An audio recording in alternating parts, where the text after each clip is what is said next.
Después de escribir. Es la tercera y la última fase. Comenzaríamos con los títulos. Una vez que terminamos la novela, hay que pensar cómo se va a llamar. Los títulos deben ser, o se recomienda que sean claros, cortos, como un golpe conciso. Por ejemplo, la novela Desgracia, de J. Coetzee. Es una gran novela con un título conciso, Desgracia. Solo de escucharlo ya uno quiere saber de qué se trata el asunto.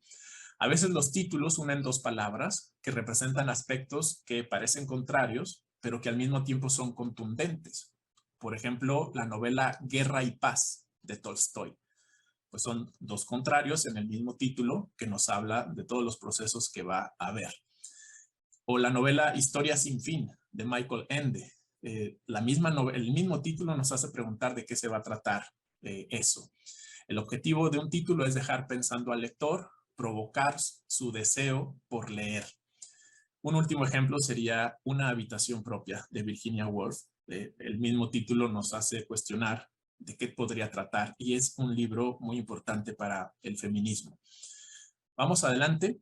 En la fase 10, o el punto número 10, tendremos que hablar de los borradores y las ediciones que tiene que pasar un texto.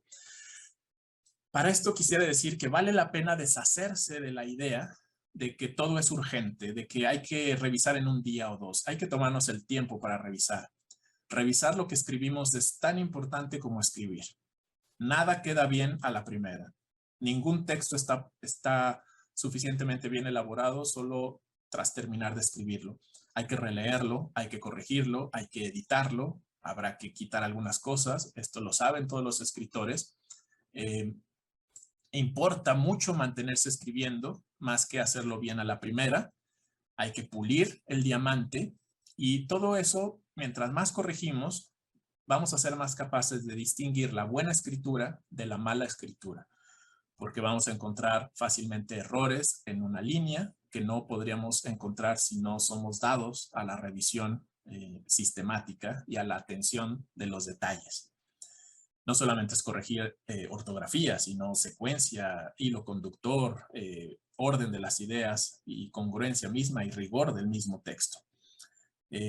Hans Christian Andersen y su texto El patito feo, que todos conoceremos, ha tenido varias versiones a lo largo de la historia. No solo el autor hizo versiones de su obra, sino otros autores que han modificado El patito feo. Es un buen ejemplo de los procesos de edición. Margaret Mitchell, que es la autora de la novela Lo que el viento se llevó, mucho más conocido por la película, bueno, duró 10 años haciendo ese libro. Y además fue su único libro, pero con eso le bastó para entrar al mundo de la historia de la literatura y ser reconocida. Un solo libro, pero le llevó 10 años el proceso de corrección de Lo que el viento se llevó. Y bueno, hay también textos muy representativos que han tomado mucho tiempo de reelaboración y de reedición, no solo por un autor, sino por comunidades enteras.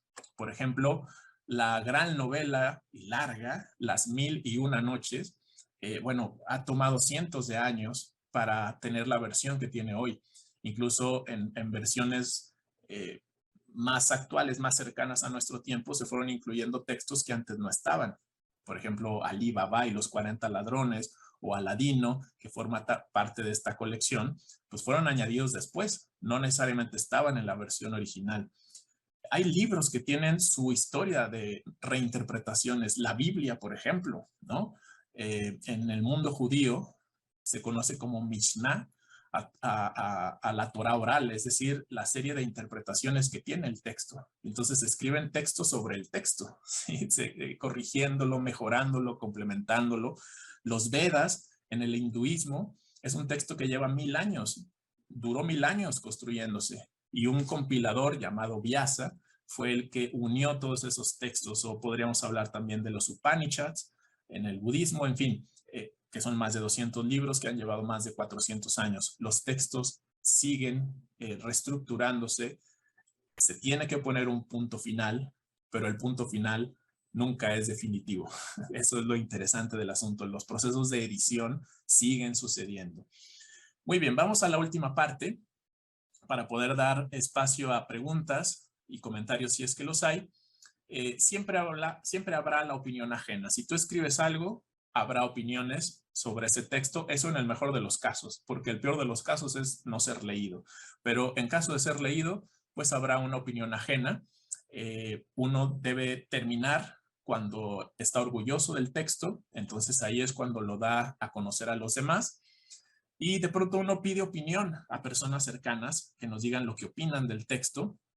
Desde ahora digo que de nada sirve escuchar la opinión de alguien que solo nos va a alabar, que solo nos va a ver como grandes eruditos. No sirve ahí esa opinión porque necesitamos también opiniones críticas. Hay que dar libertad de juicio al que va a criticar.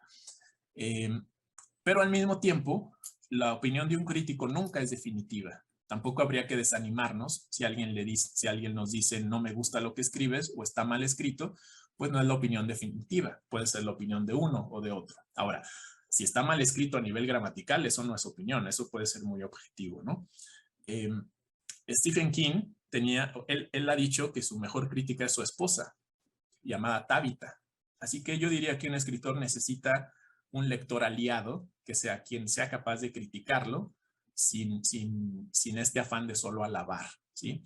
Sartre y Simone de Beauvoir son otro gran ejemplo de dos autores que se complementaban entre sí y eran críticos de sus propios textos. Estos autores franceses se animaban y se criticaban entre sí los propios textos.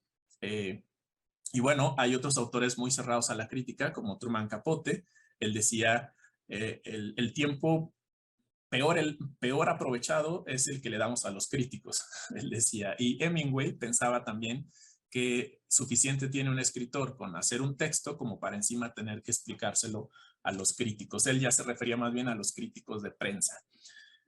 Muy bien, estas 11 fases son las que conforman lo que he preparado para ustedes en esta introducción, que espero haya generado alguna motivación o un interés de verse a ustedes mismos como escritores. Así que cerraré dando 6 puntos finales, que son la conclusión en la siguiente lámina. Si quieres ser escritor, si quieres ser escritora de ficción, en resumen, en síntesis, en un minuto, yo te diría, en primer lugar, ten un proyecto. No solo tengas un anhelo o un ideal o una utopía, más bien conviértelo en proyecto. Ten un proyecto de escritura. Decídete a escribir. Al menos 10 minutos cada día o al menos 2 horas un día a la semana, pero dedícate a escribir. Ten un plan de lectura, ten un proyecto. Segundo, define un plan de tu escritura. Va a ser una escritura estructurada, es decir, desde el principio vas a saber lo que va a pasar, o va a ser semiestructurada, vas a saber lo que va a pasar, pero vas a ir metiendo cosas que se te ocurran, o una escritura espontánea, que simplemente empiezas a escribir sin tener un plan definido. Son 3 tipos de planes. Hay que definirlo. Tercero, elige escribir y aquello que solo tú podrías escribir. Y dilo de un modo que solo tú podrías decirlo. Pero hay que descubrir ese modo. Hay que descubrir el propio estilo. Cuarta sugerencia muy concreta, ten tu propio lugar de trabajo, donde nadie te distraiga, donde puedas poner, si te gusta escuchar música, la música que te ayude a trabajar o a escribir, donde estés tranquilo. Si vas a dedicar media hora a escribir, apaga tu teléfono, cierra las distracciones o haz como algunos autores hacen, cierra la puerta para que todo el mundo sepa que no debes de ser molestado durante este tiempo. Número 5, sé crítico con tu propio producto, pero no esperes que sea perfecto. Conozco a muchas personas que han querido escribir, pero su afán de perfección no les permite escribir, porque no se permiten escribir algo que no sea perfecto, por tanto no escriben. Ese es un error, ¿no? Hay que escribir y luego corregir. Y luego soltar una vez que esté terminado, una vez que ponemos el punto final, que es justamente el punto 6, hay que dar pie a que la obra sea divulgada y hay que soltarla, ¿sí? Como si la obra fuera un hijo que de pronto soltamos en su mayoría de edad y lo dejamos libre.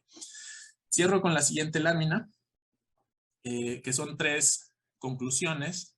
Son mis conclusiones, me gustaría escuchar las suyas enseguida, pero una conclusión es que el escritor es un ser humano que ofreces un mundo a los demás.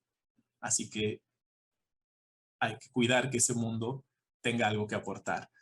Leer nos conecta, escribir es lanzar la conexión a otros. Es como una especie de cadena entre escritores y lectores.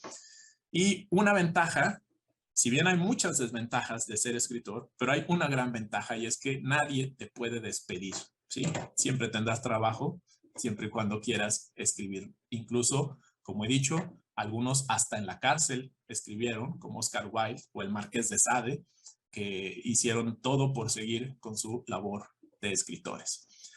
Bueno, eso es lo que he querido presentarles. Espero haber aportado algo y estoy abierto a escuchar si es que hay preguntas o comentarios.